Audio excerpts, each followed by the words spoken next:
अमरावती शहरातील Nagpuri gate police ठाण्याच्या हद्दीत पोलिसांनी अवैध अंमली पदार्थांच्या व्यवहारावर मोठी कारवाई केली आहे। पोलिसांनी दिलेल्या माहितीनुसार 14 सप्टेंबर 2025 रोजी सायंकाळी मिळालेल्या गुप्त माहितीनंतर पथकाने छापा टाकला। या कारवाईत 0.980 ग्राम अंमली पदार्थ, एक मोबाईल फोन, एकूण 3,05,000 किमतीचा मुद्देमाल जप्त करण्यात आलाय।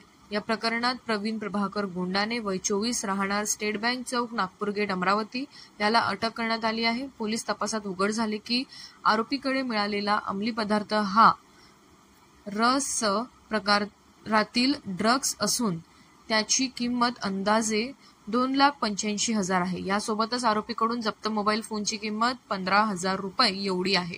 ही वरिष्ठ पोलीस निरीक्षक HL उर्ला गोंडावर यांच्या मार्गदर्शनाखाली करण्यात आली। पुढील तपास सहाय्यक पोलीस निरीक्षक पांडुरंग पाटील हे करत आहेत।